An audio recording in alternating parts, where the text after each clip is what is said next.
Welcome to Shardcast, the Brandon Sanderson podcast. We're a bunch of mega fans giving you the news, discussion, and of course, a whole lot of opinions about Brandon's works and the Cosmere. I'm Eric, and joining me is Ian. Hey, I'm your writer. Also joining us is Evgeni. Hello, I'm Argent, and this episode to you is brought by, I mixed that up, but it comes from Tivana, which is the tea I'm drinking right now. Nice. And lastly, we got Kadie. Hello, Aeonin on the forums and Discord and wherever. Nice. And we're doing more Words of Brandon. We are finishing up 2021, and this episode is exclusively gonna talk about the spoiler live stream that was in December. And there's, oh wow, this is, I mean, there's a handful of juicy things. And our document, obviously, we're pasting all of Brandon's, he likes talking. So we're going to paraphrase some of these things and not read out exactly what Brandon says for the really long ones. Although we don't really have any, really rambly Brandon is like a page and a half of rambling. True. He's done that before. Yes, that's true. We don't really have anything of that magnitude. I think Brandon tries to keep himself a little more restrained on things on the spoiler stream rather than regular streams where it's like a writing question and then he goes into a big anecdote about writing and things. That's fine. But the one where we got Kelsier's bones was a page and a half or whatever. That's true. That one was really cool though. Yeah.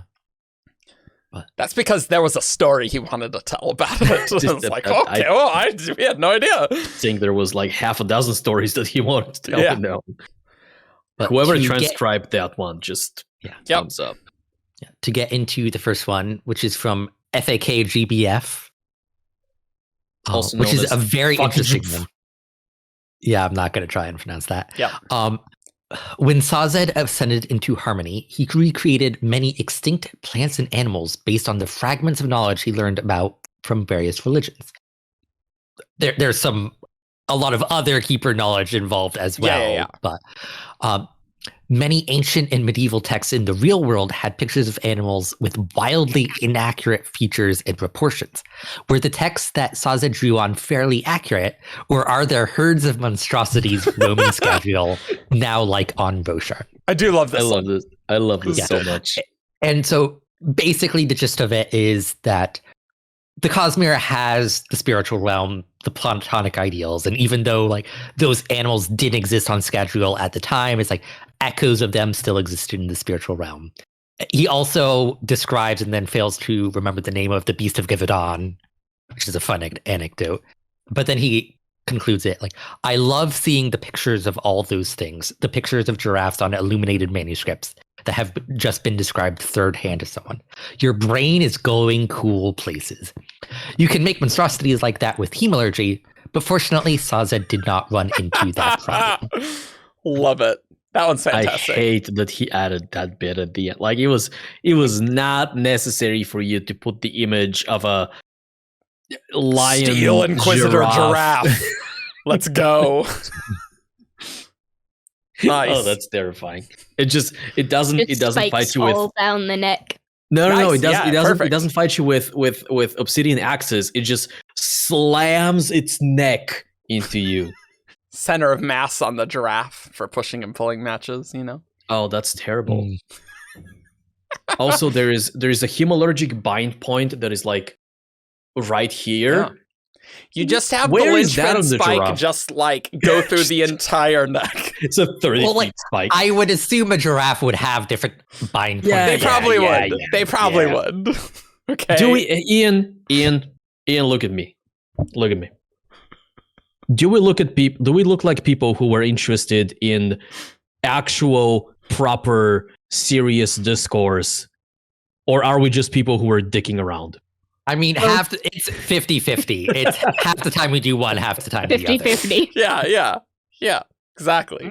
That's accurate, actually. Yeah.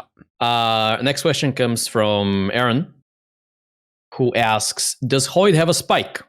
Hemalurgic spike, that is. And Brandon says, yep, no questions asked. That is definitely, no. He says, he possesses many interesting artifacts. You didn't ask if he was spiked. I would say he definitely has in his ownership many hemalurgic spikes. Great, thanks. So this is an excellent lesson in phrasing questions. Mhm. Yes. So I feel like we've had a word of Brennan before that he explicitly does not have any spikes in him. He doesn't Because want he to. doesn't want to be influenced. Yep. Yeah. But it's still interesting to know that he owns like presumably they would not be very useful to him. He's got the emergency, I need to talk with Harmony earring. I mean, realistically, that he could have that. Break glass in case of emergency. Odium's here. I need you right now. And Harmon's just like, who are you again? How did you get this number? I'm the guy with the tinfoil hat, remember? You couldn't find me the last time I was in your world? We've got something from the Burning Dusk, who asks, Mistborn Era 3 is chronologically after the back half of Stormlight, but will be written first. With the ever-increasing Cosmere connections, how will you keep Era 3 from spoiling Stormlight? Brandon says, it's a challenge. I mean, technically, Era 2 is post-Stormlight 5. So I've been juggling that so far. It's not long after Stormlight 5, but it is post-Stormlight 5. Karen has to, when I force her to lock down certain parts of the timeline, various places, but there's certain things we haven't locked down. For instance, I still haven't decided how long the time jumps are going to be until I write the various series. Let's just say I've managed to write 6 of the Dusk, I hope without spoiling too much, and it's not the only future era Cosmere thing that is perhaps coming through the pipeline eventually, before we get through with Stormlight 5. So I will just juggle this and balance this very well, I hope. I will try. I will do my best to keep all this balanced without spoiling too much. Interesting that he's like, more future Cosmere things, right? Well, like he has written like that, like part of the Six of the Dust sequel. yeah. Yeah. So it's like, I think it is very important to shine light on something here that we need to address. Yada yada, Sixth of the Dusk, yada yada. It's not the only future era Cosmere thing that is perhaps coming through the pipeline eventually before we get through with Stormlight 5. Huh. Yeah. So 2 notes here. One of them, on the so mind you, this is a YouTube live stream. We've got this transcribed exactly. On the surface, what this seems to be saying is that there will be future era Cosmere thing, at least one, coming before we get Stormlight 5 next year or the year after that. Yeah, probably like Six of the Dust too. or at least right? there's the potential for it to happen. Like, Yeah. like it's perhaps coming through the pipeline. Yeah, So it's like, perhaps coming through end up being after. It's like, with but like there's eventually, something he's working on, or like around that Sure. time. Sure, Yeah. but it is interesting because 1, that's not a lot of time. No. 2, we don't really know of anything that he's been working on No. other than Kingmaker. And he's obviously doing Stormlight 5 now, and like has to write Horneater as well, right? So Yeah. there's not. Yeah, that's interesting. And so the other notable thing here is maybe he meant Stormlight 10 or Stormlight 6, right? Yeah, it's that's not true. the first That's time true. he's misspoken on stream. That's true. yeah. Very true. Mhm. Cool. So this next one is from some anonymous. How is Spren society impacted by Nale legally (parentheses) murdering wannabe proto-Radiants in the years before the Everstorm? Were they aware of what he was doing? Brandon. Yes, most Spren thought that anyone who's trying to bond a human was, let's just say, most of them responded as the other Ink Spren did to Ivory during his desires, or Syl during her desires. And so if your foolish Spren cousin goes to try and bond humans, they get what's coming to them, is how most of them probably would regard it. It's not going to be too bad for the Spren. They're not going to be killed by what Nale was doing to the people. It's much worse for the people in that instance. Still, it's not a fun experience for the Spren. Turns out much worse to be killed than not to be killed. Mhm. Yeah. Turns out. Funny how that works out. Yeah, it's crazy. Mhm. That's cool. That's a question that, I didn't really think about. So that's good. Mhm. Yeah. Well, I mean, makes sense. It's does. interesting to see. It's not surprising, but it's interesting to see that a lot of the Sprens still see the ones who go and bond humans as weird or outsiders, or they're Foolish doing something off. Idiots. Yeah, Idiots. it's, yeah, right. It's foolish. This next one is from Lotus. Lotus. Yay, Lotus. Are Glys and Tumi's names at all based on the names they were before they were enlightened? This is because the one misspren we have a name for is Dreaming Though Awake. Yeah. Which does not match Glys and Tumi. No, not even all. a little bit. For example, was Gliss's name Glistening Through Water or something like that? Brandon, there is a relationship, yes. I love that idea of glistening through water. Oh, That's yeah. a great name. Yeah. I think what she proposed is fantastic. That's great. Mhm. If you haven't decided yet, Brandon, ask her for that. Write I'm that sure she'll down. be happy to let you. Mhm. Nice. Brandon, let us know in the comments below whether this is a suggestion you would go for. Cool. I like it. Alex It's a very has fun always one. been like, maybe there's like different misbrand nations or something, Mhm. or something like this. So Mhm. makes sense. I do like Glys being short for glistening. Yeah, A I think lot. that Mhm. makes a lot of Very sense. much. I tried to think of anything that Tumi might be short of. Yeah, And I don't really have any good ideas other than like tumultuous. Tumor. Good ideas? Well, yeah. Uh-huh. Or it could be like, two is one of the words and me is the other, and they're just, I don't know. Yes. Nice. Let's move on to No Donut 8618. Nice. What a horrible world with no donuts. I agree. Do you have a plan for Whimsy's planet already? Like with a developed magic system and maybe a story to go along with it? Or is it kind of a wild card? And Brent says, I have plans, but that doesn't prevent wild cards. Let's just say I have plans. That doesn't prevent me from changing it as things develop. The only two planets I am unlikely to change are Yolen and the Aether planet at this point. Those most likely need to remain canonized for reasons that are being worked into the narratives. Everything else can be flexible. And you assume that there is one planet for Whimsy, and that it's a planet.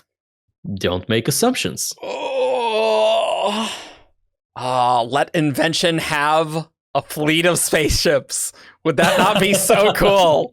Mhm. Like, less cool for Whimsy, but that'd be sweet. No, for it would be dope if it's like a shield or sword style central space station, and like a version of invention or an avatar or a manifestation Sure, is why like not? they are commanding the fleet, and then the rest of the fleet just kind of surrounds it. So many cool things. When are we going to Mhm. see stories like this? I'm glad that there are plans, because it still feels like there's a lot of shards, and if we're like all Roshar Scadrial, I'm Dark excited to magic. see other things.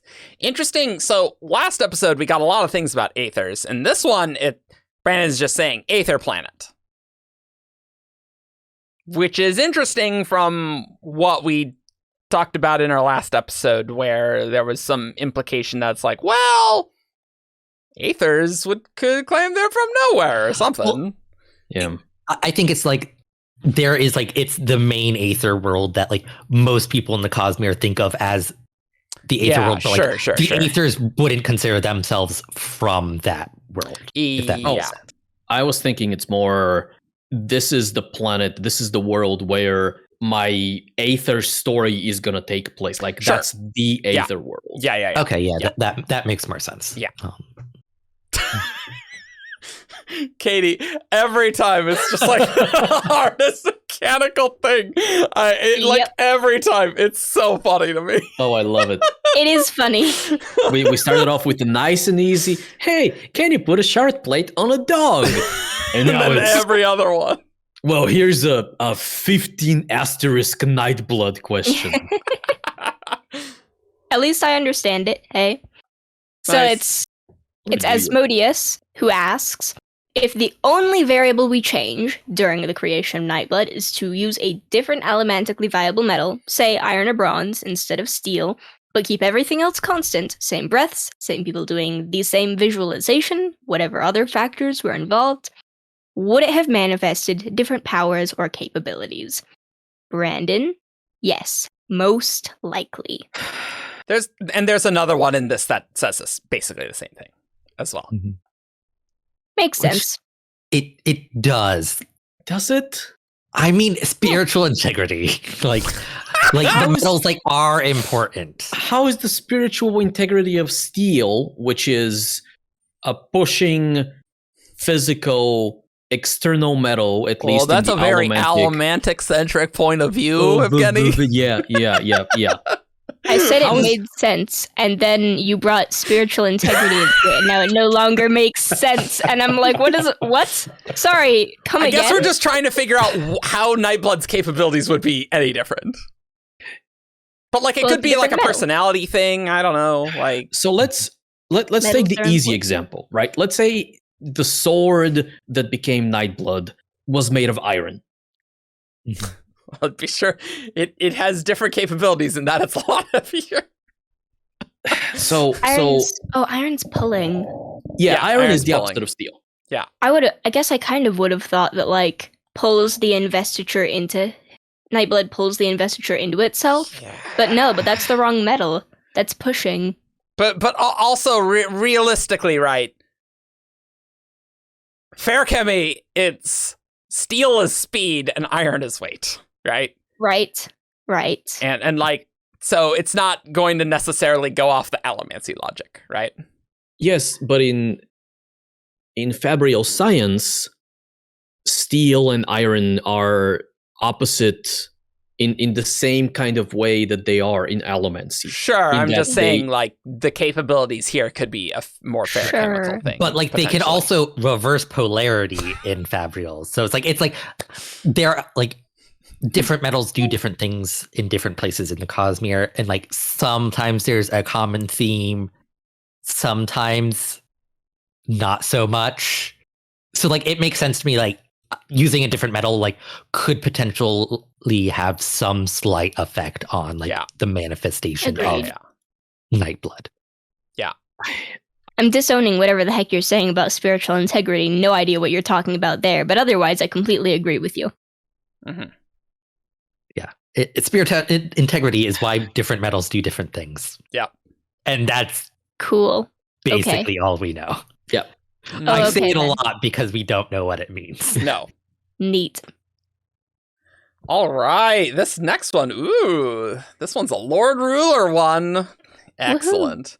So this one's from EA Games ZZ. What did the Lord Ruler do all day? He was Have totally... kids. I Have kids. think he Lots of tried time. it once. At least once. I mean, there's kids plural. There's kids plural. The Lord Ruler's kids. Don't get me on that. I can't believe I didn't talk about that on the last Cosmere Beefs episode. I've written it down. Whenever we do Cosmere Beefs 3, I have a beef about it. He was totally bored, right? What would he have done to get his hands on some cadmium? Brandon, he was bored, but he was not mentally all completely sane, I guess. That's a wrong way to say it. He is having trouble simply continuing to exist because of pressures and forces upon him in a Cosmere sort of way. Much as the same sort of thing is happening to the Heralds and has happened to the Fused. He was not, let's say, in a stable sort of immortality like Hoid has found. Or should I say, he is unlike what Hoid has found. That's very interesting. So, do you think that the Cosmere pressures are just like the natural longevity, and not, say, Ruin constantly whispering to him to get Yeah, him I mean, to little go? I'm of that. sure. Yeah, I'm sure Ruin is a factor, right? Mhm. Mm-hmm. But Brandon is talking about the weight of memories, essentially, right? Because that's what we see with Kalak in Stormlight. Yeah, that and also like he's using atium compounding, so and he's needing more and more stored youth as he continues to exist. So it's like I think that's like another like pressure, like the pull to snap him back to his actual age, like is growing greater and greater. Yeah. As the- It's getting older and older. Yep. Yeah, that's certainly... honestly, the Lord Ruler's immortality is probably the weakest one that we've seen, honestly. As opposed to like a lot of these cognitive shadows and things. It's very DIY. Yeah. Although, like, Rashek has the advantage of... I mean, he can always store the memories. It's a very easy route for him to do that, so... That's true. Yeah. Chance. So I feel like he didn't want to be very involved in Cosmere things, right? We've had Words of Brandon where he was just not interested in other worlds and stuff like that. So I think he also would not have been very interested in like communicating with world hoppers and learning things from them. And so he was probably very aware that like he was not as good as he was 1,000 years ago.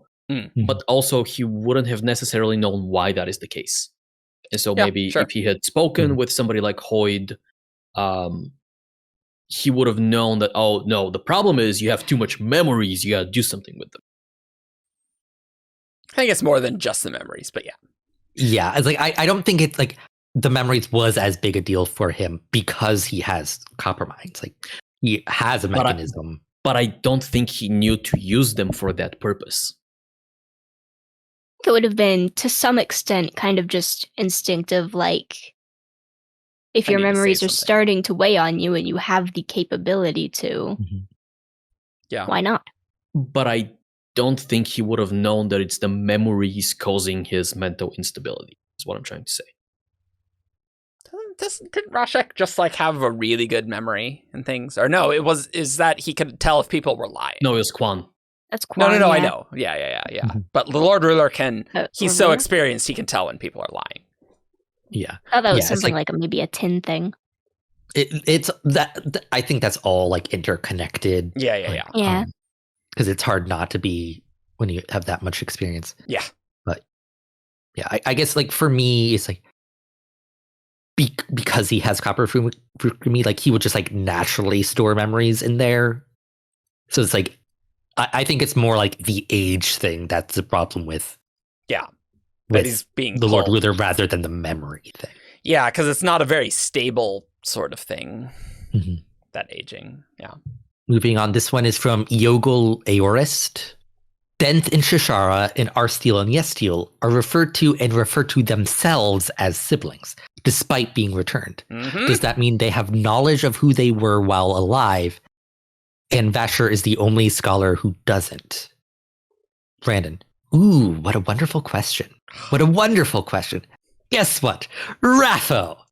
You are supposed to be noticing and asking that. You're supposed to be asking some of these questions about them and about the scholars and about poor Vasher and how this all plays together.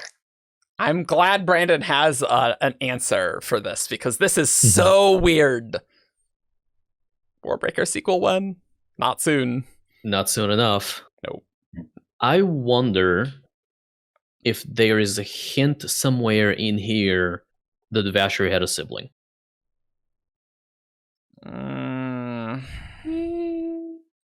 I don't think so. I don't think so. Because like it can't be Denth because Denth is siblings with Shashar, and that's gross. Not from them.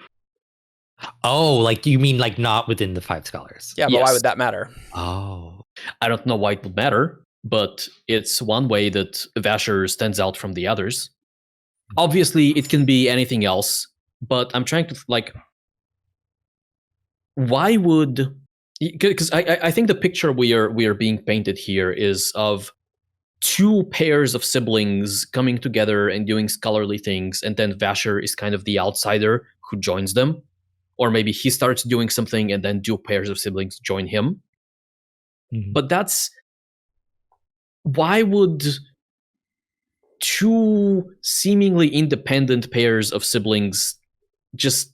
And their return... Like, maybe back in the day, there was something special about siblings returning together.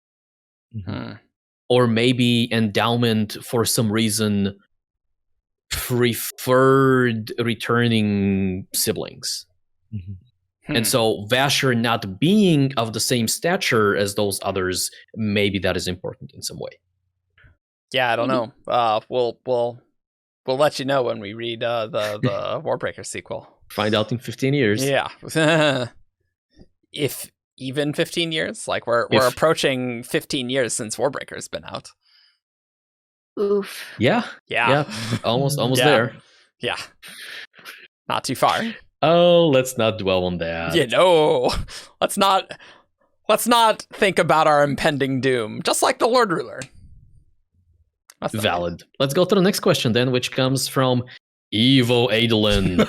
That is a great username, by the way. That is presumably somebody with a terrible fashion sense.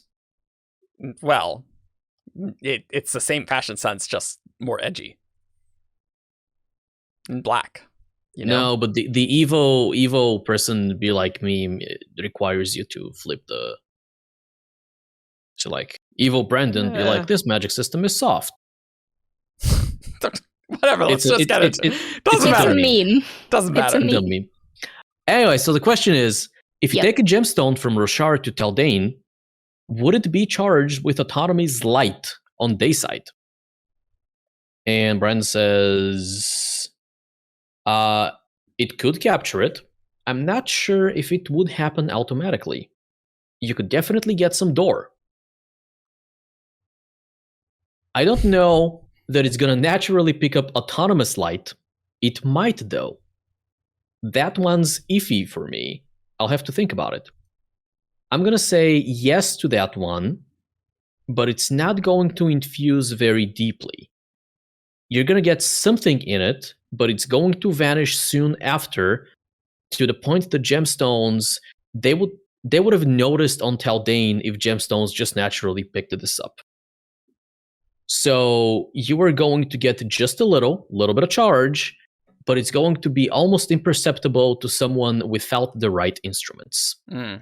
And before we dig into the implications of this, there was another question that came from Waves Under Stars that's very similar to this, and it asked whether if a Radiant went to Taldain's Dayside, would they be able to recharge from the sunlight? To which Brandon says that they would be able to draw some investiture from the sunlight. I just don't know if it'd be useful to a Radiant, because it's not in the right form, right? Like, it's not like Radiants can use Voidlight. So, like, why would they be able to use, like, Autonomy? I mean, light? if they can draw it in, then I think that kind of implies that, like, they're able to use it, because once you're holding it, that automatically has an effect on you. Sure. Thing is, it would probably have a different effect. Yeah. Stormlight makes you want to, like, move and do things. An act, yeah. And Voidlight, I believe, makes you want to do different things. I don't quite remember. It, remember. inflames your emotions a bit. Yes, right. So I think probably Autonomous Light would do, which I love how he called it Autonomous Light. I think it probably would do something different in that way, but otherwise I think it would just, I think they'd be, like, they might not be able to get very much, maybe not enough to fuel surges with. Yeah. But, like, enough that's what I'm wondering. Enough to heal a little, enough to go faster, and... Yeah. I just don't think a vanilla Radiant should be able to do that. Like, it should require, like, some sort of connection to autonomy, because that's how all the other lights work. Like, you need a special connection, like, to be able to use that light. I strongly agree with that. I can see gems being able to naturally, like, absorb a little bit, because it seems like Brandon's idea for gems is that they're special in a way similar to how metal is special in the Cosmere, in that gems are natural containers for investiture. And so, sure, you can get a little bit. But the Radiant one... Like, I just, at best, I'm thinking, like, it's almost like you're burning an impure metal, where it's, like, much less efficient or something to use a different thing. But I would agree. I think you would need a connection to autonomy. I think it is a little weird for that to naturally work. That seems odd. Yeah. Because this is similar to, this is similar, I think, to Kaladin trying to draw in Voidlight, which he can't. Yeah. And it is also similar to Venli being able to draw either Stormlight or Voidlight because she has that connection. So I think these two set up a solid precedent that you need the connection. And maybe Brandon is answering this question with the implicit understanding that there might be prerequisites. Yeah, sure. A Radiant can draw a little bit of investiture from the sunlight, assuming they are connected to autonomy in any way that allows them to draw any amount. It sounds to me like he's saying just naturally, but yeah, I don't like that. Yeah, I but know. we don't like that. I don't like it either. Okay.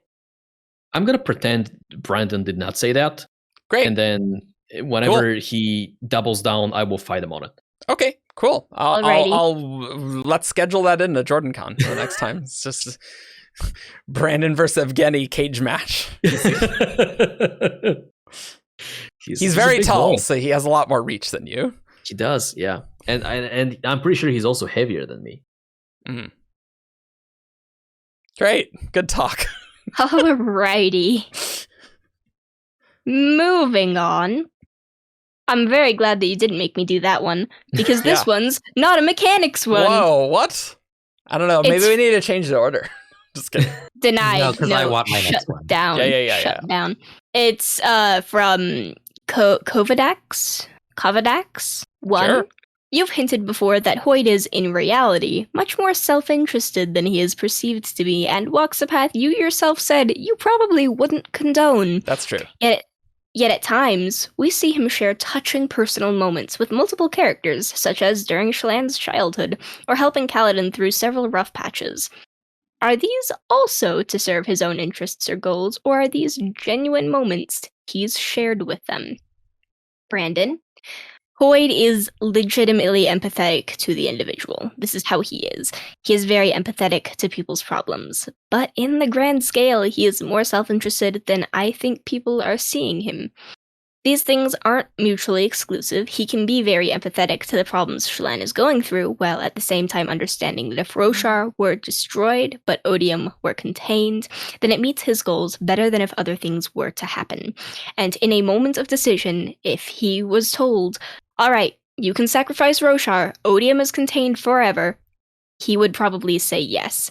Meaning all these people he's empathizing with would be dead, and that's what I'm saying right there when I say sacrifice Roshar. Not that that's what would happen necessarily, I'm not saying that, but given that kind of impossible false dichotomy, that's one of the places where his mind and heart is. Depending on your axis and things like this, he has, like many of us, a complex morality, but those are legitimate moments of empathy on his part, where he is trying to make their lives better. But it doesn't mean that every motivation he has is purely altruistic or purely aligned with what the people on Roshar would want. That makes a lot of sense. Yep. Mm-hmm. I like that. Mm-hmm. Like that, that's good. And that's good to note that it's like, oh, that's not false that he's empathizing with the people. Yeah. But I think that makes for a better and more interesting story, that conflict. Mm-hmm. But how he also would say in a heartbeat, yes, I will take this if given to me. He would prefer, Mm-hmm. he would prefer to help these people if he can. But if that hurts his own goals, then he's looking out for number one. But also this is a false dichotomy, because like, how can you guarantee that Odium would definitely be imprisoned forever and things? So that's why it's a false dichotomy there. All right, this next one is from NC Magic 97. Dragons are often depicted as much more intelligent and or powerful than humans. Are dragons in the Cosmere better equipped to handle the power or psychological influence of becoming the vessel for a shard of Adenalcium? Brandon, I would say that Raffo. That's not where I thought you were going to go with that, so I was planning to answer a different question. The one you asked, I will Raffo to. Adam, do you want to tell the chat what question you thought they were going to ask? Brandon, they are better suited toward long lifespans, which makes them just trails off, but I would not say that a dragon in the Cosmere is born more wise than a human. I don't know if that's interesting. Brandon's putting in wisdom in there, necessarily for holding a shard. This calls back to the earlier Lord Ruler question, right? Because I think what Brandon is saying here is, they're better suited to longer lifespans, which makes them... I think what he didn't say there was more resilient to the psychological effects of being alive for thousands of years. Yeah, they're probably designed to withstand that. Mm-hmm. This next one is from Ratatata. Mm-hmm. Ratatata. If Thydekar/Kelsier, because they're the same person, could get access to one non-Scadrian power or set of abilities, regardless of how difficult that would be to obtain, what would he be most interested in? Brandon, that's a pretty big raffo. I mean, bondsmithing is really dangerous, so Kelsier would be attracted to. Let's point that out. Here's a raffo, but I'm going to answer it anyway. Well, he didn't necessarily. It's up there. It might not necessarily be the thing he's most interested in. Right. Bondsmith Kelsier is a concerning concept. I'm just imagining Ishar or Kelsier with all the powers of Ishar, and that's a terrifying thought. What could possibly go wrong? Yeah, like I am generally pretty sympathetic to Kelsier. Right. But he shouldn't have that much power. I mean, even I wouldn't say that. Like, I like him as a character. I think the things that he's doing are interesting and compelling, and I agree with a lot of what he does. Mm-hmm. Maybe a little less on the murder side, but generally I like him a lot. Even I think that giving him bondsmithing powers is not ideal. Yeah. At least a bondsmith unchained. That would be a bad idea. Let's chain that bondsmith right there. Although it is very interesting to consider. So he did build the Bands of Mourning, presumably, unless there's some massive switcheroo somewhere. Right. Which means it is very likely that he had, at least at one point, the power of ferrochemical connection. Yeah, but that's true. How does storing and tapping that work? I imagine bondsmithing's much more dramatic. Yeah. So being a connector is probably like being a budget bondsmith. Budget bondsmith. I mean, you're not wrong. You're not wrong, right? You're not wrong. But like he was in the right neighborhood. Mm-hmm. But it still is probably, actually. I mean, he hasn't been able to leave, so it's Gadriel. Okay. In that case, we are back to the Burning Dusk. It's a very evocative username. I like it. Isn't it? It is. Very nice. Scadrian. Yeah, it is. Nice. So they ask, in Rhythm of War, why did the anti-Voidlight not react with the Raysium in the dagger? That is a good question. Raysium dagger made of Odium's solid investiture. Why can't it conduct anti-Odium investiture? I will raffle this for now, says Brandon. Good question, but yeah, there are some reasons here. Hopefully they're good ones. I mean, I'm assuming there's good ones. I'm assuming this is something he thought through, but like, it's weird. And I want to know. Honestly, I feel like it just has to do with like the states of investiture. Yeah, there's one a bit later. Maybe I'll just move it up here, where they're talking about Spren getting cut, like being stabbed with anti-Stormlight and dying that way. The questioner was asking whether if they were in a physical manifestation, if they'd be susceptible to that, but Brandon says the physical form of a Spren is going to be more resilient to this. So that's probably a similar sort of thing. If anything, I would say maybe the Spren metal is more resilient than just Raysium by itself, because it's still a actual Spren rather than god metal divorced from a specific entity. There's a mind there, right? Yeah, right. Yeah. So it has an identity field. Yeah, bringing nice. it back. Nice. But you need the pure Raysium, so it doesn't have the identity field, because otherwise it can't. The investiture can't conduct through it. I mean, obviously. Yeah. Yeah. Duh. That's all made up, by the way. Maybe. So maybe that's the thing. Maybe. So it probably just is that like the light and anti-light will, annihilate in that form, but in different forms, they work differently. Like it's not going to be like antimatter in that way. because antimatter, it wouldn't matter if it was in a solid, liquid, or gas. And so here I think the state does matter. Mm-hmm. Okay. Which makes it interesting to consider whether it's possible to manifest anti-investiture in a physical state, and whether that will interact. I have my anti-investiture blade. And whether that would interact interestingly with a blade. Its investiture version, right? I feel like no. No, I think on no. both parts, or? I think if everything else was the same and you had an anti-Spren manifesting as an anti-Shard blade, okay? Right? And those Shard blades connected, I don't think they would annihilate. You think they would react more like regular matter? Yeah, I think they'd act like regular matter. Yeah.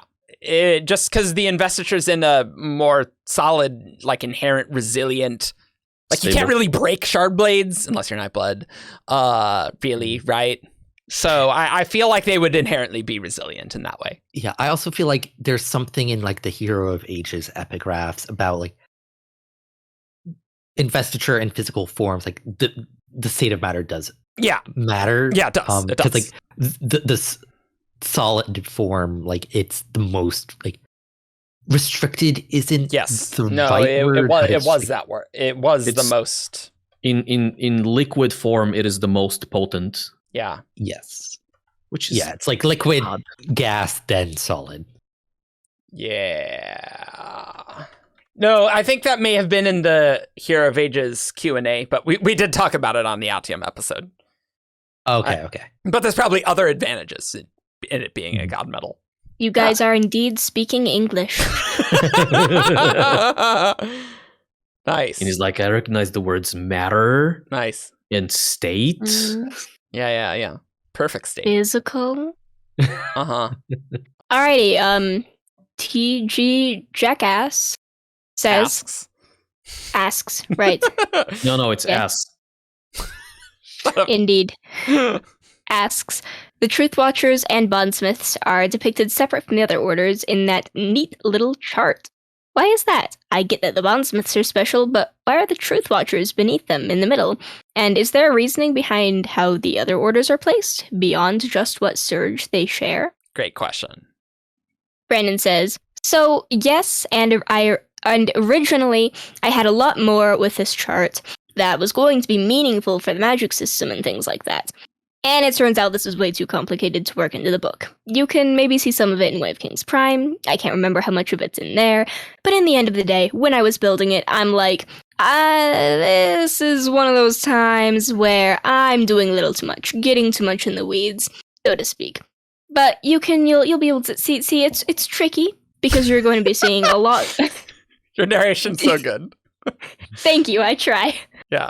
It's tricky because you're going to be seeing a lot of Renarin's version of the Truthwatchers and less of other versions of the Truthwatchers. But let's say that Truthwatchers have some sort of abilities relating to cognitive and spiritual realms set in a similar way to Bondsmiths, and because of that, they're often kind of opposed but aligned. And the chart is a human construction trying to explain things, much as the same way that the Allomantic chart is. And because of that, they're responding to things that have happened that are partially cultural, partially part of the magic, and they built the charts, if that makes sense. Yeah, like, if you don't know, there's a bunch of lines on, like, the chart as well. There's a lot of stuff going on in that Radiant chart. So many there lines. were a lot of theories at at one point in time. Yeah, that's... Brandon, yeah, I think it's enough to have the 10 Orders of Radiance with the 10 Surges. And then you have the Fuse, which do the Surges differently. And then you have whatever the hell's going on with Renarin and the 10 levels of Void Binding. Yeah, I think you have sufficient complexity there, Brandon. So it's like, it's the symmetry and the diagonals. I mean, like, it would be cool if that stuff was still a thing. It would be kind of cool, yeah. Like, even if, like, it's a thing that, like, it never really gets brought up in the books, but, like, if we had annotations, he could go into more depth in. But it's a cultural thing now. Yeah. I had a dream that Brandon was polling the fan base whether we want annotations again. Uh-huh. Wait, that was not a dream. That was in the Patreon. That was not a dream. That was the Patreon It thing. wasn't a dream. Oh, But it was no. going to be like behind a paywall on Patreon. Oh, no. Yeah, I understand why you might have. have thought that would be a nightmare. It was a nightmare. Anyway, this is cool though. But yeah, I guess that kind of makes sense. I wonder what sort of spiritual stuff the Truthwatchers would have. Yeah, this feels like it's calling back. So bondsmiths, right? The obviously they have regular powers just like any Radiant Order, and then they also have some plus on top of that, which is connection. And I don't know if there's any like physical expression of their connection or if there's any cognitive expression of their connection, because connection is inherently a spiritual attribute.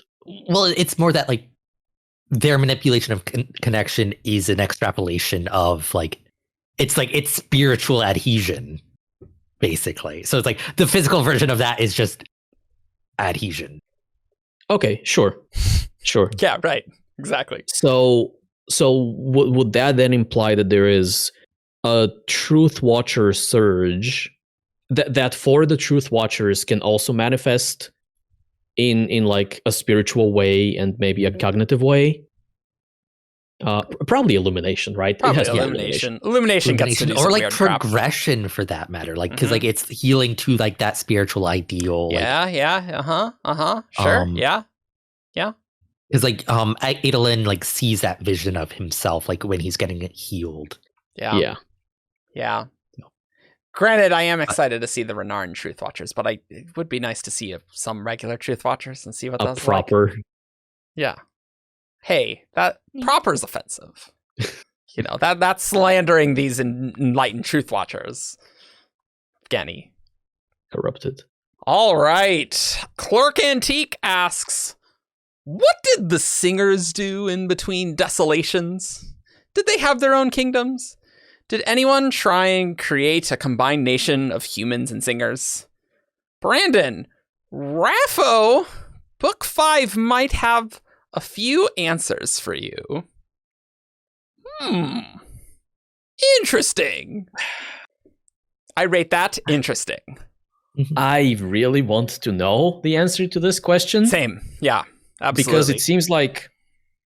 so I am personally very interested in singer culture and everything singer stuff. So I love that. But also, if you are like every few hundred and then every few years, if you're having a war with this other people, how do you live with them between these wars? Like, there's not enough time for you to forget that it happened. I feel like it's not going to go well. That's what I feel like. So like on the one hand, I'm thinking, would the war end? But then, like, I think it would, because if they're not being forced to fight with the Fuse, they need time to recover too. Sure. So I'm imagining just this kind of like, neither the humans nor the singers are okay with it, but they're both forced to just kind of stop by like they need to rebuild. I think that could be how it happened in very early Desolations, but once the Radiants happen, the humans are going to be remembering a lot of the like it's different in the pre-Nohadon times when 90% of humans are wiped out, right? I feel like you're more likely to collaborate with your neighbor if you're like, dude, we're gonna die if we don't work together, because like we're not gonna make it to the next season or something, right? I mean, like less directly collaborate and just like let's not actively attack each other. In the interim. Yeah, it's so interesting. Yeah, if so many people die, if so many people and singers die, you might end up in a situation where there's just so much planet for so few people that they literally cannot find each other. Yeah, that's actually a pretty reasonable point. 90% of everyone is like a lot. This next one is from Light Phoenix. Would an enlightened Spren cause a listener to adopt a different form than a normal Spren? For example, if life Spren led to mate form, would an enlightened life Spren lead to the same mate form? What about other creatures that are linked to Spren and have gem hearts? Brandon, that is a Raffo, but it would be different. I suppose I can just answer it. It would be different because the way you phrased that question. I believe I can answer it that way. But in what ways would be Raffo? That makes a lot of sense, right? Brandon is not going to canonize on a live stream what these different variants do, but yeah, that makes sense that they would be different. How they're different, I couldn't even fathom. Don't even know if Brandon fathoms it, but... I'm up. Next question comes from the ever excellent, ever handsome, beautiful Argent from the 17th Shardcast. He does ask good questions. Patreon. He does ask good questions. It's what's good up here is also good up here. What? I don't know. What did you point at? It's just like I'm rubbing my face with my hand with good questions. Wow, it's so sexy. Just you know how the sex appeal is just off the chart. The skincare products, but it's WoBs instead of a cream. That's very weird and disturbing. With good hair comes good questions. I'm just imagining. My uncle Ben told me that. Is he still alive? No, he actually got killed in a supermarket, and they made 4 movies for that. Ah, yes, of course. Wait. Spider-Man meme. Oh, okay.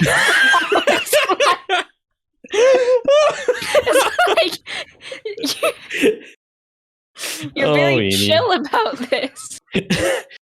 Well, it's because of all the movies. I've gotten used to it. Can someone Photoshop screen caps of Arcanum WoBs and just put them on Evgeni's face? That'd be great for me. Can we have a deep fake where an AI will automatically put WoBs on his face as he talks? It's a snapshot filter. Can deepfakes do that? That'd be great. Anyway, go on with your question. Anyway, now that we have stayed on topic for the past 2 minutes, my question says... mechanically speaking, how does steel sight work? The scientific definition of metal gets a little murky in the middle of the periodic table. What is a metal? Essentially, what is a metal? That's what you're asking. Yeah. And Brown says, yes, he does, rudely interrupting Adam as he reads my question. And we see that powerful enough allomancers can see more than just metals. They see the souls. They see the souls. That's the end of Bands of Mourning. Steel Inquisitors, although I think we are told that Steel Inquisitors see trace amounts of metal. Trace. And that's a also thing. They can they see color. They see color. That's a thing Marish mentions in Hero of Ages. What? I'm just not gonna address that. I don't think it's color. I think it's they see the steel lines vary. Well, depending on color has a spiritual integrity as well in the Cosmere. So you're not wrong. My correct theory is because the is it brass? Soothing is brass. Soothing's brass. Yes. Bronze brass pulses do transmit information of what's being soothed. Yeah. So it's color being encoded into steel sight lines. Oh, interesting. Not out of the realm of credulity. Anyway, we should probably get to your actual question. Yeah. So we're getting to the question, which is how does steel sight work? Are connection and perception significantly involved there? Not just involved, significantly involved. Do they relate to? No. That's not a plebeian question. I know this had I put this question on my list a year ago, and it had to do with a theory that I don't remember anymore. Where I thought that steel sight and summoning shard blades worked off of similar principles, and both of them are about connection. Oh! No, it had to do with no. What are you talking about? That is also a theory. I'll get to it one day. Okay. No, it had to do with why are metals important in allomancy? Why can you see metals or push on metals or pull on metal? What is special about metals in allomancy? And I thought the relationship there is allomancy as an arcana, as an invested art, is inherently connected to metals. Mm-hmm. That's why I thought the connection angle to the question. And alternatively, what people perceive to be metals, which is the first 2 columns of the periodic table, are what is being affected by allomancy.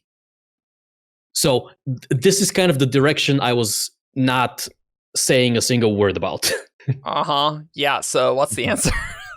And the answer is to an extent, but the science of it also is I feel like the stronger steel sight is getting, the more it is detecting things like electromagnetic bonds and even, the strong and weak nuclear force and some of these sorts of things that is just in everything, right? And I do think in strongest applications, Allomancy is going to be moving beyond metals and moving towards things like fundamental forces. So there you go. Huh. All right.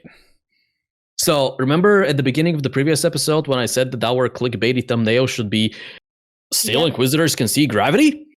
Yeah. That's what I was referring to. Nice.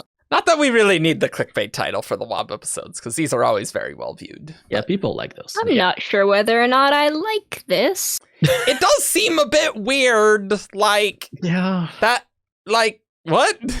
Very, what? Is that... Come again? Scientifically speak, like, so this is a rabbit hole that has rabbit holes. Uh-huh. And if I remember my chemistry correctly, Okay. metals are essentially defined by their ionic bond. Sorry, not aonic. Ionic. Yes, the aeonic. I hate it. Oh, now I just wanna... It's too bad I don't tutor chemistry because I could really screw up some chemistry students real good. No, it's aeonic. And so maybe on one level, kind of a middle level rabbit hole, Brandon is thinking that allomancy allows you to kind of see materials that have that. And that's what defines a metal. And so he's probably following this, well, if that is what determines whether you see something or not with steel sight, then steel sight must be tied to atomic bonds, right? And if it is tied to atomic bonds, then that is tied to the strong and weak forces.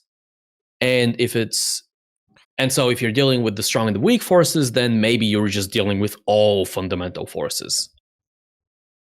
I think that's his line of thinking. How much he has Brandon thought? I think I need Brandon to think about this a bit more, because I'm like, is that what's happening? I mean, why does it see metal? I mean, it's magic, so sure, I guess. But getting into, we're affecting the fundamental forces. You could say the fundamental surges. Unfortunately, you could say that. I could say that. So, Allomancy is surge binding. If you ask a Roshar. Everything's a Spren. Everything's just Roshar. Yeah, no. Everything on Roshar is... The Cosmere's Roshar. Yep. I cannot get over just how extra Roshar is. Like, in the Rosharan essay, it's just Khriss is like, this is the one place in the Cosmere where the solar system and the planet and the continent, it's all Roshar. Mr. Magatar, something like that, says, Sure. When Gavilar died, it took the Stormfather around 5 years before Dalinar started to give visions. Outside of those two, have there been any others the Stormfather started to give visions to? If so, care to give a number? Brandon, don't care to give a number. But there are others that were at least investigated. It's just an ability with a long cooldown. Like there is that one death rattle about A dude somebody seeing who things in the high reported storm. seeing visions in high Mhm. storms. Yeah. But like I feel like Brandon was asked about that and he put the buzzkill on that theory, which is Maybe it was just nonsense. a storm strider gave that guy a vision, and it was really weird because we know all about those guys. Yet those give visions. Sure, why not? They That's are what they visions. do. They There are. are visions, easy, I even mean, better. they might Oh be. my God. Guys, we Don't record the know. WoB episodes one after another. Thank God we didn't do the Adium one with this, because, geez, that was an over 3-hour raw recording. But, like, I mean, we just get loopy on the second one of these, so we're just silly now. You say silly, I say fun. Yeah. I was going to comment that I liked how in you reading your question, it was like the most long-winded thing ever, Evgeni. So that's very on brand for you. Yeah, yeah. Yeah. So I'm going to go to the next one by Eagle Tiger 32. There's one of those crazy things CZ could have made, but didn't have the balls to make. Eagle Tiger. I mean, presumably the tigers he made did actually have... Oh, that's Eagle, not Eye Tiger. Never mind. In my head, I was listening to Eye of the Tiger.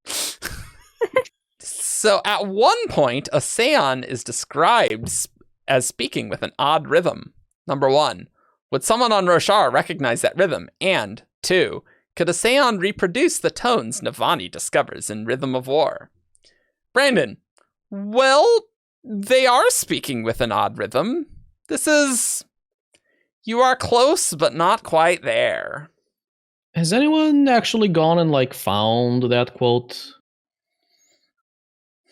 So I have a theory. I don't know if it's correct in any way. I mean, we don't know it's correct here anyway. Maybe it's not the pure rhythms. Well, no, they're the pure tones. The rhythm's something else. Yes. Yeah, it is not clear to me why there is a distinction between a shard's tone and rhythm, because a shard always seems to be speaking with that rhythm and to that tone. Mm-hmm. I don't know if that's technically true, but anyway, what I was going off of is Seons are splinters of an original shard, and splinters can have their own intent, so that could change the rhythm, right? Maybe that they're speaking to or something.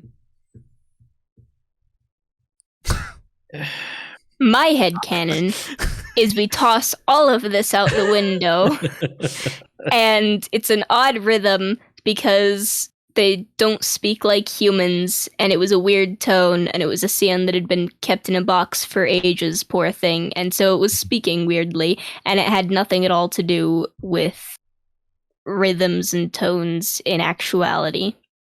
And sometimes a word is just a word. I don't know if this is actually what happened, but I mean, it could just be the Seon has an accent. Yeah, but no. But Brandon does say that the questioner is onto something. There is an odd rhythm. Yeah. Sigh. Brandon spoiling there's something it. there. There's something there, but it's not quite there.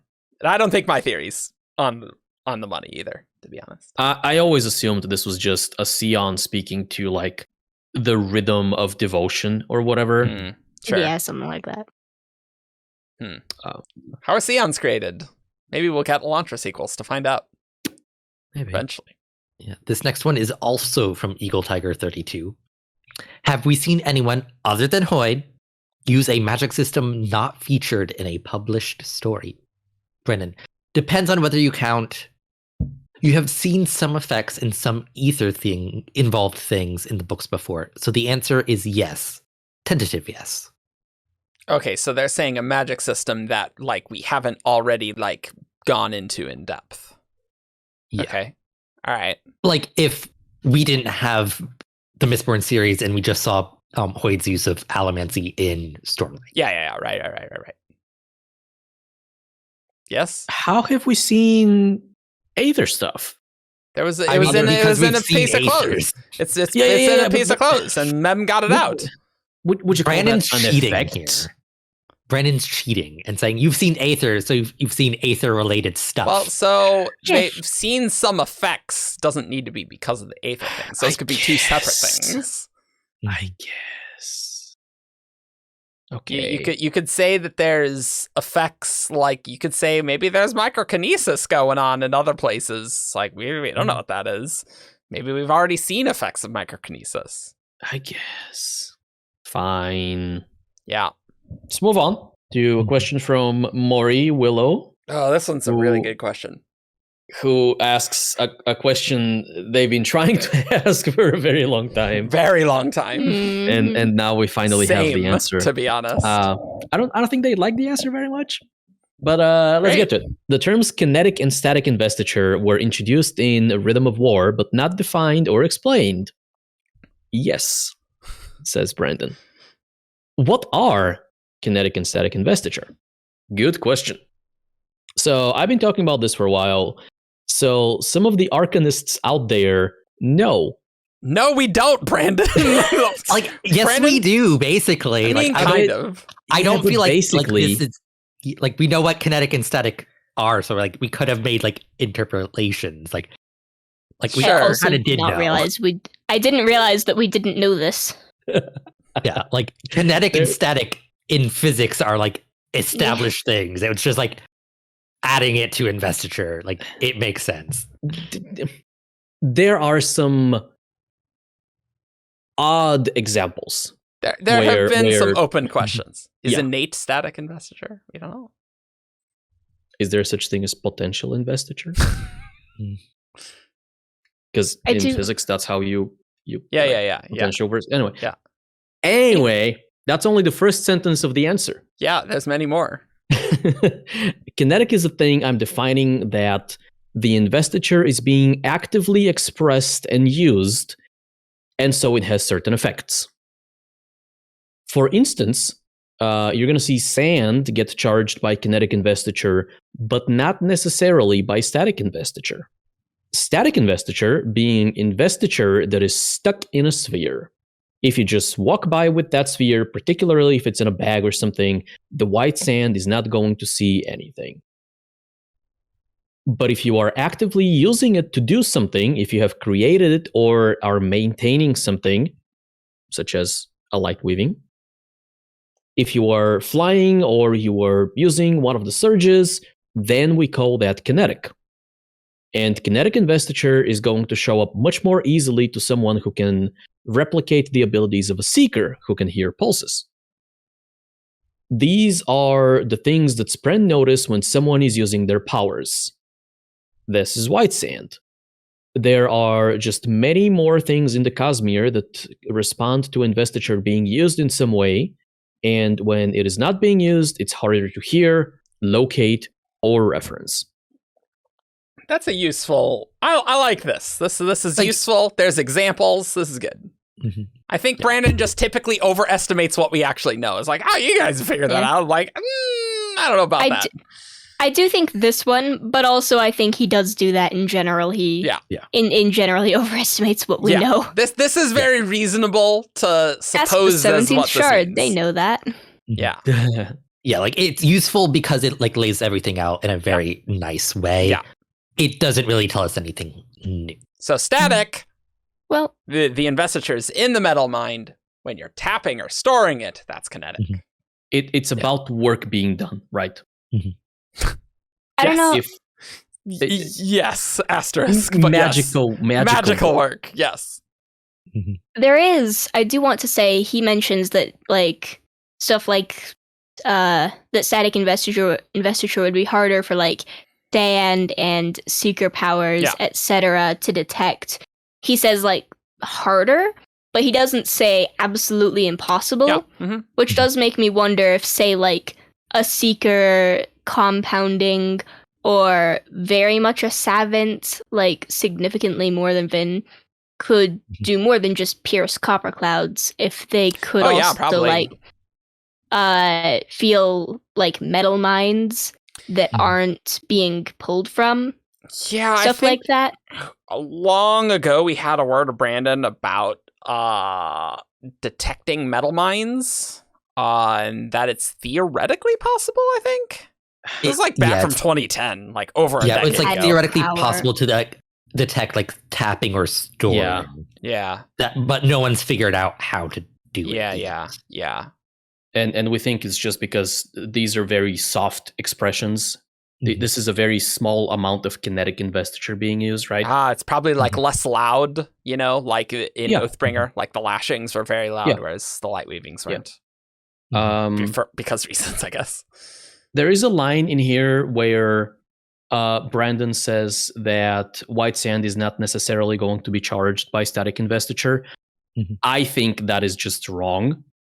What do you mean? I think it's just much more slowly. Do we not see spheres just sitting on the table charge sand? Like, was that not one of like, I think Navani's? specifically it's being charged by like the leaking, like as like it leaks out, like it's kind of like shifting more towards kinetic before it like it fades back into the spiritual realm. Maybe. Because like I think if you put static. Yeah, like if you put white sand next to a perfect gemstone that does not leak, I don't think it would be charged. His example of static investiture was just plain spheres, though. I'd have to reread the scenes. Yeah, and like when it's with in white the sand. sphere, it is static. It's but the sand is being charged by this sand that's being by the stormlight that's leaking out. Mm. Yeah, but that's happening like basically with every sphere, isn't it? Like all the time. Yes, Yes. I don't understand the problem.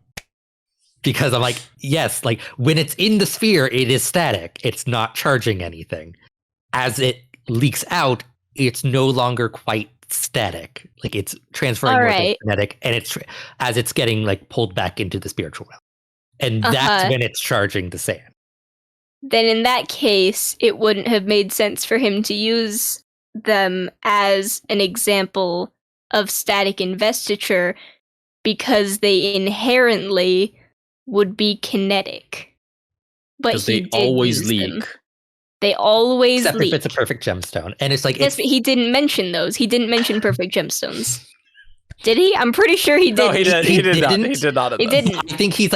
I think he's leaving aside like the fact that gemstones leak. They hold... When it's in the gemstone is what he's talking about. This is a question...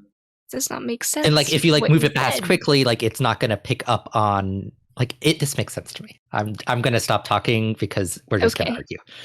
Yeah, just go in circles.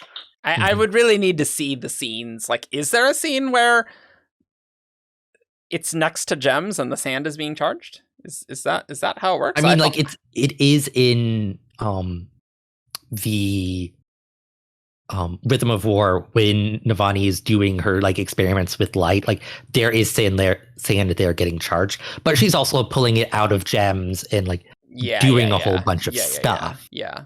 One thing that is not mentioned anywhere here that is interesting to me is investiture. That is how can I phrase this? So we have very overt cases where investiture does work, right? Surges, Elemency, whatever. Mm-hmm. And you have very clear examples where it doesn't, where it's just being stored, right? Mm-hmm.